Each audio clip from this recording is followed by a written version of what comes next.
सोमवार व्रत जो नर नारी धरे, मनोवांछित फल सहज ही पावे। श्री शिवाय नमस्तुभ्यम। आप सभी पर भगवान शिव की कृपा सदैव बनी रहे।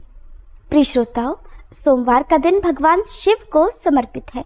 इस दिन भक्त भोलेनाथ को प्रसन्न करने और उनकी कृपा प्राप्त करने के लिए व्रत रखते हैं। मान्यता है कि इस दिन सच्चे मन से पूजा करने से सभी मनोकामनाएं पूर्ण होती हैं। आइए भगवान शिव की महिमा का गुणगान करते हुए इस पावन कथा का आरंभ करते हैं। एक बार किसी नगर में एक साहूकार था। उसके घर में धन की कोई कमी नहीं थी, लेकिन कोई संतान न होने के कारण वह बड़ा दुखी था। संतान प्राप्ति के लिए वो हर सोमवार को व्रत रखता था और पूरी श्रद्धा के साथ शिव मंदिर जाकर भगवान शिव और माता पार्वती की पूजा किया करता था। उसकी भक्ति देखकर एक दिन माँ पार्वती प्रसन्न होकर भगवान शिव से साहूकार की मनोकामना पूर्ण करने का निवेदन करती हैं। पार्वती जी के आग्रह पर भगवान शिव ने कहा, हे देवी, इस संसार में हर प्राणी को उसके कर्मों का फल मिलता है और जिसके भाग्य में जो हो उसे भोगना ही पड़ता है। लेकिन पार्वती जी ने साहूकार की भक्ति देखकर उसकी मनोकामना पूर्ण करने की इच्छा व्यक्त की। माता पार्वती के आग्रह पर भगवान शिव ने साहूकार को पुत्र प्राप्ति का वरदान तो दिया, लेकिन उन्होंने बताया कि ये बालक केवल 12 वर्षों तक ही जीवित रहेगा। माता पार्वती और भगवान शिव की इस संवाद को साहूकार सुन रहा था, इसलिए उसे ना तो इस बात की खुशी हुई और ना ही कोई दुख, बल्कि वो पहले की तरह ही शिव जी की पूजा करता रहा। कुछ समय के बाद साहूकार की पत्नी ने एक पुत्र को जन्म दिया। जब वह बालक 11 वर्ष का हुआ तो उसे पढ़ने के लिए काशी भेज दिया गया। साहूकार ने पुत्र के मामा को बुलाकर उसे बहुत सारा धन देते हुए कहा कि तुम इस बालक को काशी विद्या पढ़ने के लिए लेकर जाओ। तुम लोग रास्ते में यज्ञ कराते जाना और ब्राह्मणों को भोजन दक्षिणा देते हुए जाना। दोनों मामा भांजे इसी तरह यज्ञ कराते और ब्राह्मणों को दान दक्षिणा देते काशी नगरी निकल पड़े। इस दौरान रात में एक नगर पड़ा जहां नगर के राजा की कन्या का विवाह था, लेकिन जिस राजकुमार से उसका विवाह होने वाला था वह एक आंख से काना था। राजकुमार के पिता ने अपने पुत्र के काना होने की बात को छुपाने के लिए सोचा, क्यों ना उस साहूकार के पुत्र को दूल्हा बनाकर राजकुमारी से विवाह करा दूं और विवाह के बाद इसको धन देकर विदा कर दूंगा और राजकुमारी को अपने नगर ले आऊंगा। लड़के को दूल्हे के वस्त्र पहनाकर राजकुमारी से विवाह करा दिया गया। साहूकार का पुत्र ईमानदार था, उसे ये बात सही नहीं लगी, इसलिए उसने अवसर पाकर राजकुमारी के दुपट्टे पर लिख दिया कि तुम्हारा विवाह तो मेरे साथ हुआ है, लेकिन जिस राजकुमार के संग तुम्हें भेजा जाएगा वो एक आंख से काना है। मैं तो काशी विद्या पढ़ने जा रहा हूँ। जब राजकुमारी ने चुन्नी पर लिखी बातें पढ़ी तो उसने अपने माता पिता को ये बात बताई। राजा ने अपनी पुत्री को विदा नहीं किया, फिर बारात वापस चली गई। दूसरी ओर साहूकार का पुत्र और उसका मामा काशी पहुंचे और वहां जाकर उन्होंने यज्ञ किया। जिस दिन साहूकार का पुत्र 12 वर्ष का हुआ उस दिन भी यज्ञ का आयोजन था। लड़के ने अपने मामा से कहा कि मेरी तबीयत कुछ ठीक नहीं है। मामा ने कहा, तुम अंदर जाकर आराम कर लो। भगवान शिव के वरदान अनुसार कुछ ही देर में उस बालक के प्राण निकल गए। मृत भांजे को देखकर उसके मामा ने विलाप करना शुरू कर दिया। संयोगवश उसी समय भगवान शिव और माता पार्वती उधर से जा रहे थे। पार्वती जी ने भोलेनाथ से कहा, स्वामी, मुझे इसके रोने का स्वर सहन नहीं हो रहा, आप कृपया इस व्यक्ति के कष्ट को अवश्य दूर कीजिए।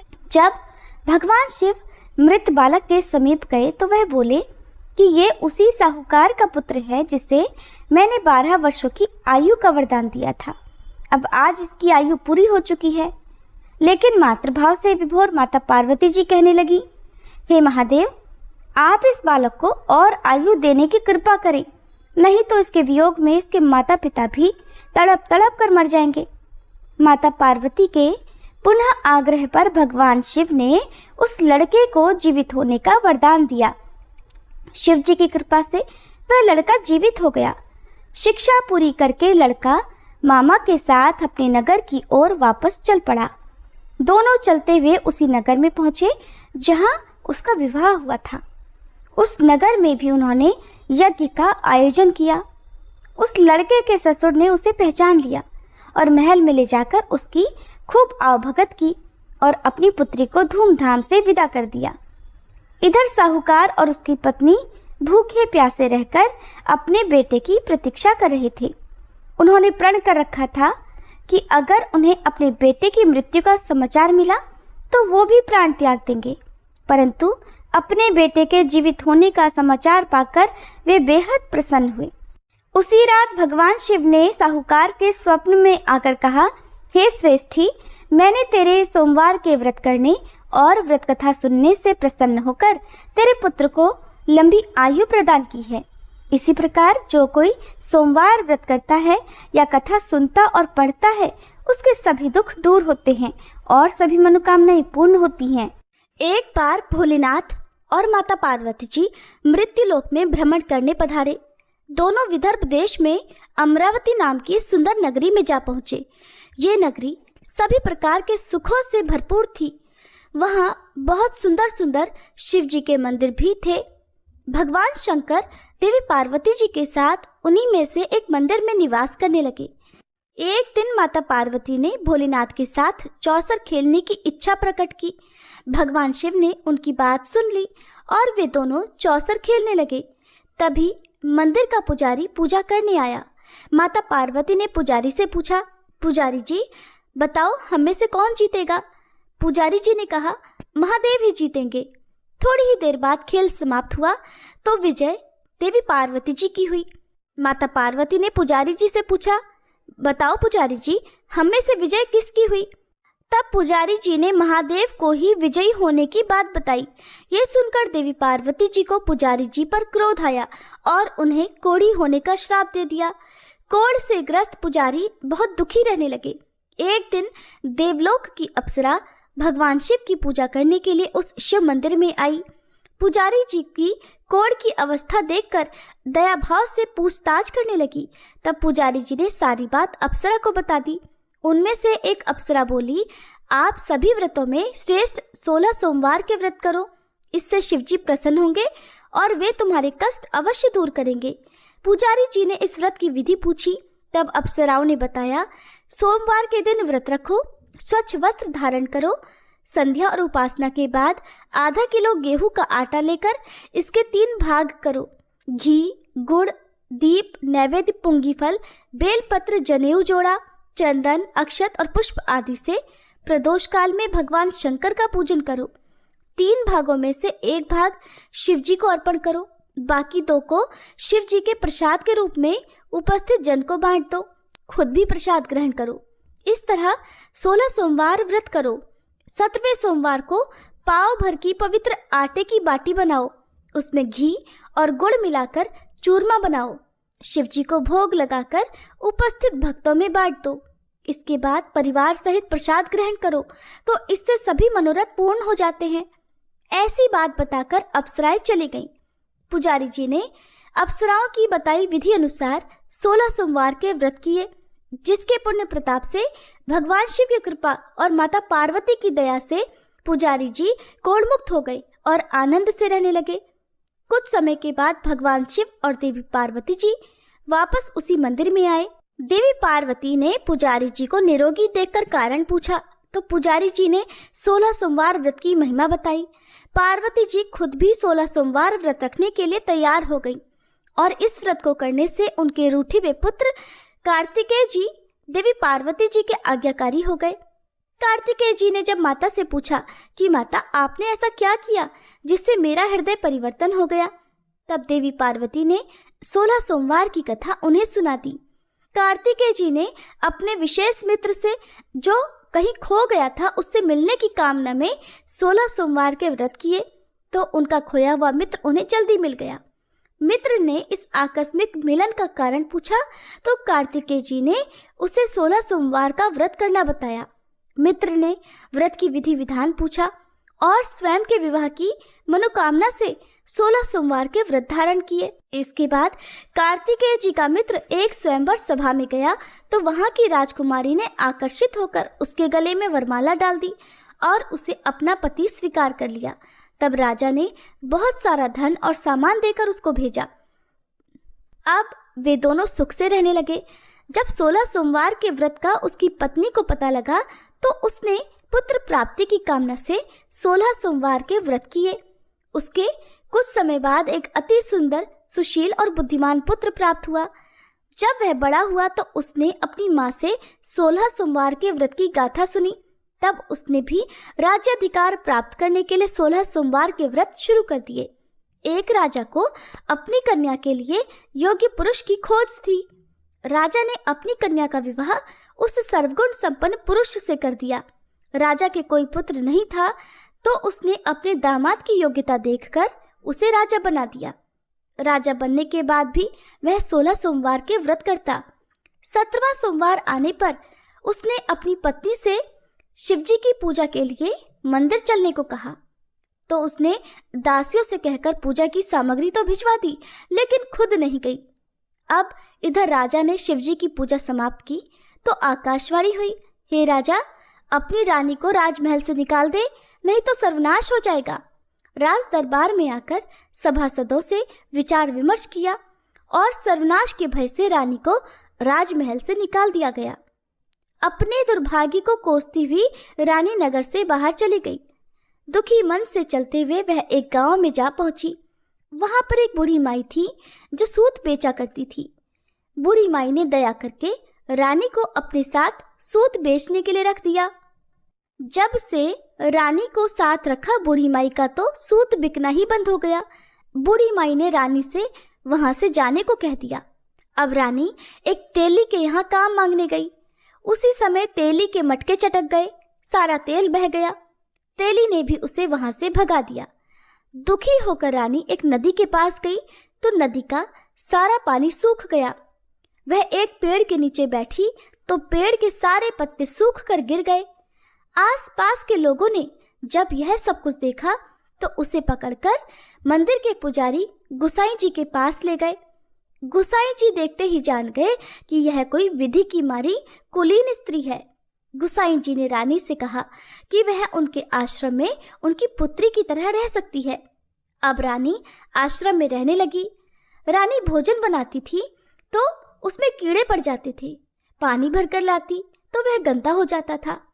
अब तो गुसाई जी ने एक दिन दुखी होकर उससे पूछा कि बेटी, तुम्हारी ये दशा कैसे हुई? ये किस देवता का कोप है? तब रानी ने शिवजी की पूजा में ना जाने वाली बात गुसाई जी को बताई तो गुसाई जी बोले, पुत्री, तुम 16 सोमवार के व्रत करो, इससे तुम अपने सभी कष्टों से मुक्ति पा सकती हो। गुसाई जी की बात मानकर रानी ने 16 सोमवार के व्रत किए। 17वें सोमवार के दिन विधि विधान से शिवजी की पूजा भी की। पूजन के प्रभाव से राजा को इधर महल में रानी की याद सताने लगी और रानी को ढूंढने के लिए उसने चारों दिशाओं में अपने दूत भेज दिए। रानी की खोज में घूमते घूमते दूत गुसाई जी के आश्रम में भी पहुंच गए। राजा को खबर लगी तो राजा रानी को ले जाने आश्रम पहुंच गया। गुसाई जी से बोला, ये मेरी पत्नी है। शिव जी के क्रोध के कारण मैंने इसे महल से निकाल दिया था। अब जब शिव जी का प्रकोप शांत हो चुका है तो इसे मेरे साथ जाने की आज्ञा दीजिए। गुसाई जी ने रानी को राजा के साथ जाने की आज्ञा दे दी। रानी बहुत प्रसन्न हुई। राजा और रानी के आने की खुशी में नगरवासियों ने खूब सजावट की, मंगल गीत गाए, पंडितों ने मंत्र आदि गाकर स्वागत किया। इस तरह धूमधाम से रानी का महल में प्रवेश हुआ। राजा ने ब्राह्मणों को दान आदि दिए, याचकों को धन धान्य दिया। जगह जगह भूखे लोगों को भोजन खिलाने के लिए भंडारे खुलवाए। राजा रानी 16 सोमवार के व्रत करते हुए शिव जी का विधि विधान से पूजन करते हुए सुखपूर्वक लंबे समय तक जीवन बिताने के बाद शिवलोक को पधार गए। इस प्रकार जो भी मनुष्य मन, वचन और कर्म से भक्ति भाव से 16 सोमवार के व्रत और पूजन विधि विधान से करता है, कथा का श्रवण करता है, वह सभी सुखों को प्राप्त करके अंत में शिवलोक को गमन करता है और यह व्रत सभी मनोरथ पूर्ण करने वाला है। कथा समाप्त। प्रेम से बोलिए भोले शंकर भगवान की जय। ओम जय शिव ओमकारा, स्वामी जय शिव ओमकारा। ब्रह्मा विष्णु सदा शिव, ब्रह्मा विष्णु सदा शिव, अर्धांगी धारा। ओम जय शिव ओमकारा। एकानन चतुरानन पंचानन राजे, स्वामी पंचानन राजे। हंसासन गरुड़ासन वृषवाहन साजे। ओम जय शिव ओमकारा। दो भुज चारु चतुर्भुज, 10 भुज अति सोहे, स्वामी 10 भुज अति सोहे। त्रिगुण रूप निरखता, त्रिभुवन जन मोहे। ओम जय शिव ओमकारा। अक्षमाला वनमाला मुंडमाला धारी, स्वामी मुंडमाला धारी। चंदन मृग मद सोहे, भाले शशिधारी। ओम जय शिव ओमकारा। श्वेतांबर पीतांबर बाघांबर अंगे, स्वामी बाघांबर अंगे।